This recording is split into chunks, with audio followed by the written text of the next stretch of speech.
We humans are learning more and more about ourselves as time passes by. But could our answer be found outside of this world?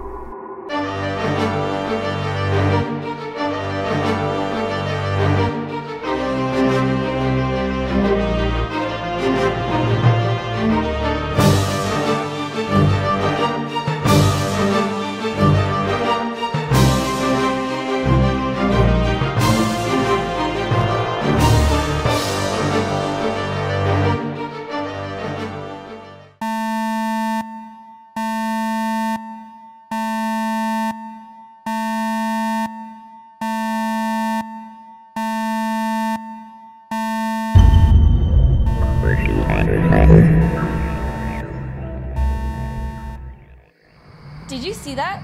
Yeah. Did you see what it was? Yeah, didn't you? Duh. I'm the one who mentioned it. Okay, on the count of 3, we'll both say what we think it was. One, two, three. Shooting UFO! star! Wow, you're stupid. Ron, why'd you just call me stupid? Because stars don't shoot, but UFOs can. If that was a UFO, then who was driving it? No. Are you serious? Are you serious? Aliens, duh. Aliens don't exist. Yeah, they do. Okay, if that was a UFO, then where did it come from? Wait, how do you even know that aliens are real? I saw something about it on the news or something. Okay, how did they know? But yet, where did this idea come from? I've been interested in the subject of aliens, I think, ever since I was a kid, that for sure. On the other hand, I don't think that's so unusual. I think most kids are sort of interested in aliens. After all, they see them on television, they see them in the movies, and, you know, they're interested in dinosaurs too. Why? Well, these big creatures with, sharp teeth, that's kind of interesting. In fact, we're probably wired to be interested in predators, right?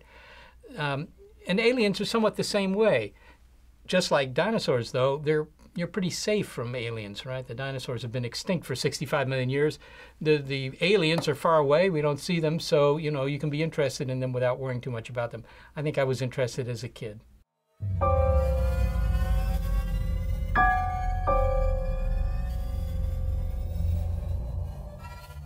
More and more reports of strange UFOs have been reported daily. Is the government aware of these abnormal things that have been happening? Matter of fact, are they covering up what people have been seeing all throughout these years? Hell yeah, they hide everything. Of course they know. Of course. That's the reason why they're over here coming, trying to tell us things. Because the government hides a lot of things. They don't want us to find out. I mean, every time something would come out, they'd be like, oh, it was just a balloon, or it was just, we were doing this test. Or was it in the 97 when people saw the Roswell one? No, I'm talking about 97 where they saw like these aliens and then the Air Force said that they were just life-size puppets or something. Oh yeah, that it was just these little puppets. They were just puppets. Yeah. And when they saw like aliens, like actual aliens walking, they're like, oh no, they're just puppets. A former astronaut who walked on the moon says aliens exist and that the government has been covering up incidents of contact for years now. Dr. Edgar Mitchell says aliens have visited our planet, and he believes the government covered up the discovery of an alien spacecraft in 1947, as well as 4 alien bodies that were found in the desert. The reason for the denial was, number one, they didn't know if these were hostile and could we protect ourselves from them. Didn't want the Soviets to know, so they devised to lie about it and cover it up. Well, Dr. Mitchell is a veteran of the Apollo 14 mission, and he walked on the moon back in February of 1971. I get emails every day from people who think that, there's evidence for aliens visiting the Earth, but that the government is keeping it a secret. Well, I don't think that's true myself. To begin with, I've worked for the federal government on occasion, and, I never got the impression they were great at keeping secrets like this. And after all, the Roswell incident, which is very famous, a lot of people have heard of that, that was 1947. Well, that's almost 64 years ago now. It's hard for me to believe that the federal government could keep something like that secret for 64 years. I just don't think the government could do that. And it's also not clear to me why they would keep it quiet. And besides, do you also think the Uruguayan government is keeping it secret, and the Paraguayan government, and the Belgians, and the Botswanans, and the Brazilians, and the Bolivians. Are they all keeping it quiet?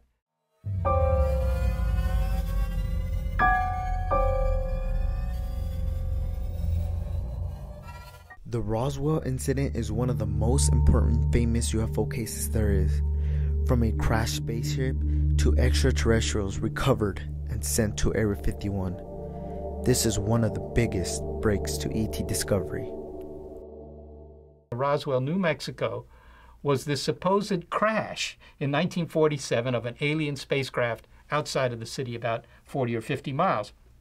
But there's no evidence that aliens were actually involved. There was an experiment being run by the military, the Air Force, at the Roswell Army Air Force Base, and the scheme was to build a device that could detect Soviet nuclear tests, because the military wanted to know if the Russians had the bomb, right?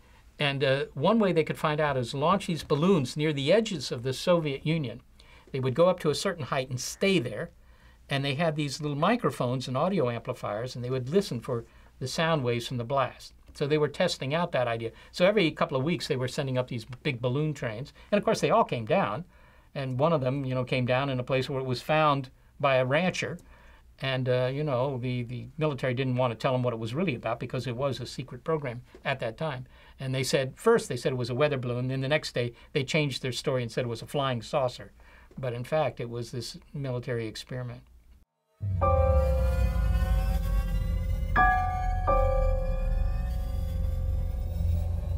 Anti-aircraft guns went into action against unidentified aircraft in the Los Angeles area, ordered by the 4th Interceptor Command at 2:25 a.m. The unidentified object moved slowly down the Pacific coast from Santa Monica and disappeared south of Long Beach. Searchlights closely followed the object down the coast and kept it centered in their trail.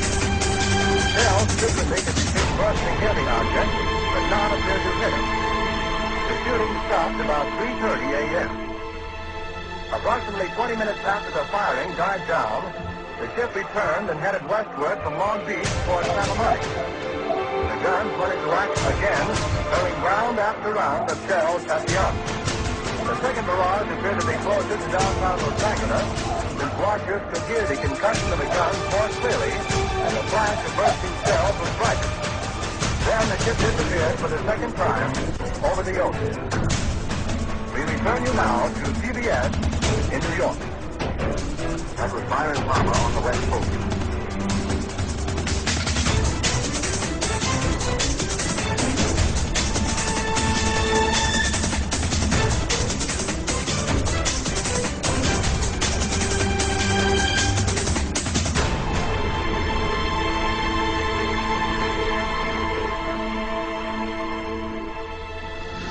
The Battle of L.A. was the first time that our military actually fired upon a UFO. The next day, the military told the press it was nothing but a weather balloon. Another report was that they fired at nothing due to war nerves. The Army was not too pleased with these reports. If they could not bring down a weather balloon with almost 1,500 rounds fired and direct hits, then what would they be able to do firing at real enemy targets? When I first saw it, I wasn't really convinced that it was real. Actually, I was shocked because I didn't know what to believe or what not to believe. I kind of do believe it's a UFO, but I mean, come on, what else does that kind of stuff? I thought it was impacting, that it was kind of weird. I was confused because I couldn't tell what was going on. It was very hectic. It's really a UFO. Well, my first impression of the video is just that I actually do believe in UFOs. I've had actual experiences. I've actually seen things like that in the sky. I didn't find it hard to believe, but it was crazy, like how the beams were like bouncing off of it, like when they were shooting at it. But I do believe it's real. I mean, the government often likes to say something is a weather balloon. Well, the battle for L.A., this apparently is based on an historical incident in the Second World War in which something was seen in the sky that was unidentified, and there were people who would shoot at it and so forth, and the military would shoot at it, and nothing seemed to happen. Could it have been aliens? I kind of doubt it. Most likely it was meteorological phenomena. I mean, weather. weather. That often fools radar. It fools pilots. You know, that's one possibility. And you can shoot at the weather all you want. Doesn't really do very much. I mean, the only thing you can say, because we really don't know what happened there apparently, but the only thing you can say is that if the aliens had really wanted to destroy Los Angeles, why didn't they do it? They could have, and they didn't. You can still find L.A. I don't recommend it, but you can still find it.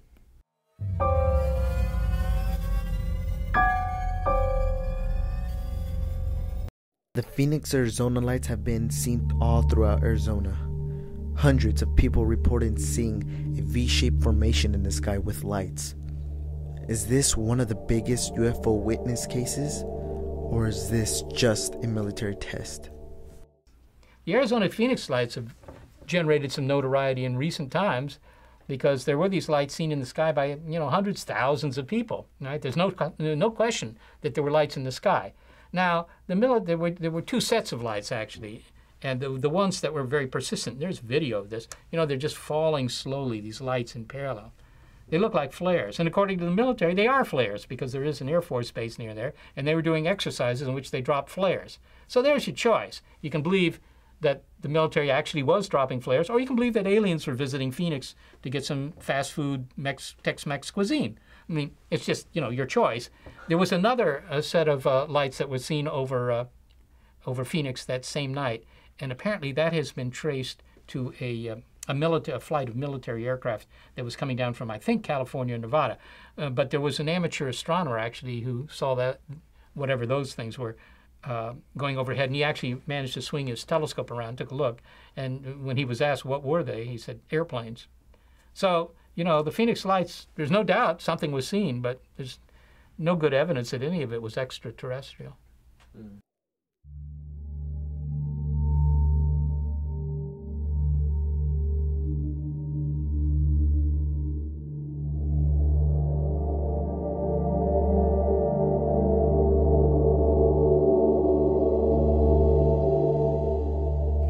I think there's life out there. I think that there really is. To begin with, it's a numbers game, right? I mean, our galaxy has a couple of 100 billion stars. That means it probably has 1 trillion planets. Most of those are not very interesting. They're like, you know, Neptune, or they're like Mercury, probably sterile. But some of them, by chance, in 1 trillion planets, some of them are going to be winners. If you buy 1 trillion lottery tickets, some of them will be winners. And so it seems very likely that there are going to be quite a number of planets that are just as suitable for life as the Earth. And it would surprise me enormously if none of them had produced life, or even intelligent life. So I think that they're out there. Otherwise, I wouldn't do this job.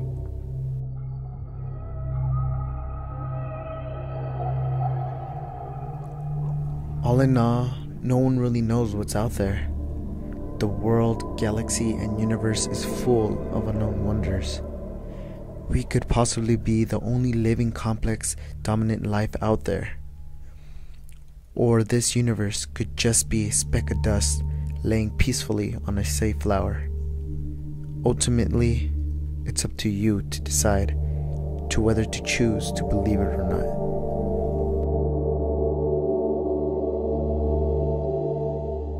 Answers to life outside of this world.